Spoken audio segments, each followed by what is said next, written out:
নমস্কার, শুভ সকাল সবাইকে, অনেক শুভেচ্ছা শুভ সকালে। তো এই যে মিষ্টু স্কুলে চলে গেল, ওর এখন গরম পড়েছে সেই জন্য মর্নিংয়ে স্কুল। আর এদিকে আমি সকালবেলায় রান্না করব, ভাত করব না, সেই জন্য ফ্রিজ থেকে দুটো ভাবছি বেগুন ভাজা করব আর একটু রুটি করব। আর আম তো আছে, কালকে ওর পিসি এসেছিলো, তো এই যে আম নিয়ে এসছে, আর আগের দিন ওর বাবা নিয়ে এসেছিলো, সেই আমও কিছুটা আছে। তো সেই জন্য আম এই যে কিছুটা একটু নরম হয়ে গেছে এই মুখের দিকটা, তো এগুলো আগে খেয়ে নিতে হবে। তো আমি সকালবেলা এখন দুপুরের রাতের ভাতটা বসাবো, সেই জন্য চালটা একবারে ধুয়ে কিছুক্ষণ ভিজিয়ে রাখছি। আর গরম পড়েছে, এত গরম পড়েছে, সেই জন্য রান্নাটা ভাবছি তাড়াতাড়ি করে নেব, কারণ বেশি গরম পড়ে গেলে না রান্না করতে আর ভালো লাগে না, রান্নাঘরে থাকতেই আর ভালো লাগে না। তো এই যে আমি বেগুনগুলো কেটে নিচ্ছি লম্বা করে, যেহেতু বেগুন ভাজা করব। আর মিষ্টুর বাবা বেগুন ভাজাটা না খুব ভালো পছন্দ করে, সেই জন্য আরও বেশি করে বেগুন ভাজা করছি। আর মিষ্টুও খায়, তো সেই জন্য বেগুন ভাজাটা করলে শর্টকাটে হয়েও যাবে, বেশি তরকারি না করলেও হবে। তো এই যে লোটে মাছ নিয়ে এসছে আজকে, তো কালকেও নিয়ে এসেছিলো, আগের দিন নিয়ে এসেছিলো, তো কালকে রান্না করেছিলাম, মাছটা ভালো হয়নি, রান্নাটা ভালো হয়নি, তো সেই জন্য একটু রাগও হয়েছিল ওর বাবার। তো আজকে একটু ভালো করে রান্না করতেই হবে, না হলে তো আরও একটু হয়তো রাগ হবে। ভালো বলতে একটু ঝোল ঝোল থাকবে, মাখা মাখা থাকবে, একদম শুকনো হবে না। আগের দিন শুকিয়ে গেছিলো, সেই জন্য ওর বাবা খেতে পারিনি ভালোভাবে। তো এই যে বেগুন ভাজা তো বসিয়ে দিয়েছি, আর এদিকে আমও কেটে নিচ্ছি, গ্যাসের জোরটা কমিয়ে দিয়েছি। তো এই আম জলে ভিজিয়ে রেখেছিলাম, যেহেতু কার্বাইড দেওয়া হয়, তো সেই জন্য একটু জলে ভিজিয়ে রাখলে ভালো হয়। আর এদিকে গ্যাসের জোর কমিয়ে রেখেছিলাম, তো বেগুন ভাজা হচ্ছে, জোর কমিয়ে ঢেকে দিয়ে রেখেছিলাম। তো বেগুনগুলো বেশ কচি, খুব সুন্দর বেগুন, একটু দানা নেই, এত ভালো বেগুনগুলো। তো এদিকে রুটি করছি, রুটি করে নিচ্ছি। তো রুটি করতে আগে তো বিয়ের আগে তো রুটি বেলতেই পারতাম না মোটামুটি, এখন যেটুকু যা করি হয়ে যায়, খুব ভালো না হলেও চলে যায়। আগে রুটি করতাম, রুটি খুব শক্ত হতো, বুঝতে পারতাম না, তো এখন রুটিগুলো বেশ ভালোই হয়। আর মাঝে মধ্যে তো আমি একটু গরম জলেও রুটি আটা মেখে নিই, সেটা তো আরও বেশি ভালো হয়।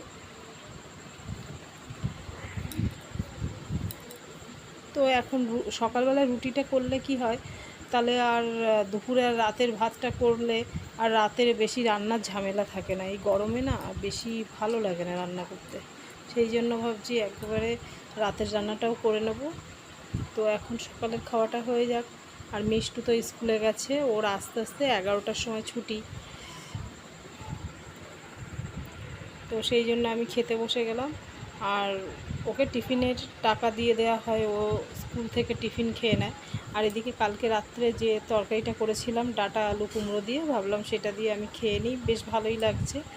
তো তরকারিটা একটু কম হয়ে গেছে, আর একটু হলে ভালো হতো। তো এই দেখো একসাথে এতগুলো সবজি নিয়ে এসছে, কাঁচকলা নিয়ে এসছে, যে সব হলুদ হয়ে গেছে, পটলও হলুদ হয়ে গেছে।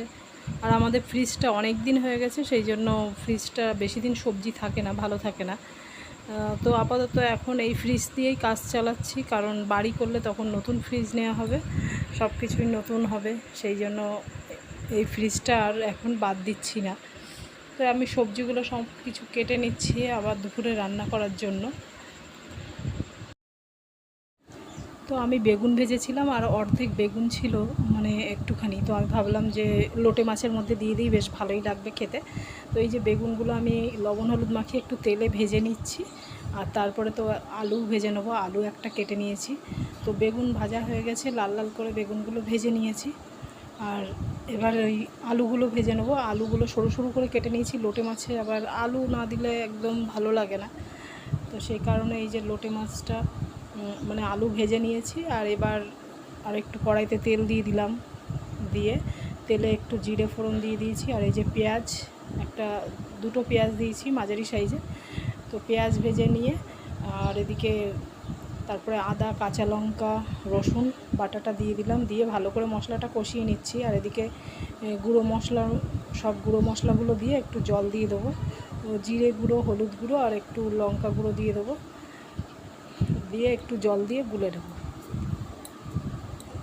তো এদিকে মশলাটা প্রায় ভাজা হয়ে গেলে তারপরে এই গুঁড়ো মশলাটা দিয়ে দিচ্ছি, দিয়ে ভালো করে আর একটু কষিয়ে নেব। তো টমেটো নেই, সেই জন্য আমি একটু টমেটো সস দিয়ে দিচ্ছি। টমেটো শেষ হয়ে গেছে। আর এই যে ভাজা আলুগুলো দিয়ে দিলাম। বেগুনটা এই মুহূর্তে দেবো না, কারণ বেগুন এখন দিলে গলে যাবে, সেই জন্য। তো একটু লবণও দিয়ে দিচ্ছি, দিয়ে নাড়াচাড়া করে নিয়ে ভালো করে কষিয়ে নিলাম। নিয়ে এই যে মাছগুলো লবণ, হলুদ আর একটু তেল মাখিয়ে রেখেছিলাম, তো এই মাছগুলো এবার দিয়ে দিলাম। দিয়ে গ্যাসের জোরটা কমিয়ে এবার একটু ঢেকে দেবো। তো একটু সামান্য কাঁচা তেল দিয়ে দিয়েছি, দিয়ে এবার ঢেকে দিলাম। এই যে অনেকটাই জল বেরিয়েছে, তো বেশি জল শুকাবো না, কারণ আগের দিন যে ভুলটা হয়েছে আজকে সেই ভুলটা আর করবো না। তো বেগুনগুলো এখন আমি দিয়ে দিলাম আর হালকা করে করে নেড়ে নিচ্ছি। আর এদিকে একটু এই যে গরম মশলা দিয়ে দিচ্ছি উপর থেকে, শাহি গরম মশলা। তরকারিটা প্রায় হয়ে এসছে। আগের দিন তরকারিটা বেশ শুকিয়ে গেছিলো, সেই জন্য খেতে মানে খুব একটা ভালো বাসেনি ওর বাবা। তো আজকে আর বেশি শুকাবো না, এই যে এরকম মাখা মাখা থাকবে। তো লোটে মাছের তরকারিটা আমার হয়ে গেছে। আর আজকের মতো ভিডিওটা আমি এখানেই রাখছি। পরের বার আবার দেখা হবে নতুন ভিডিওর সাথে। ততক্ষণে ভালো থাকবে, সুস্থ থাকবে। নমস্কার।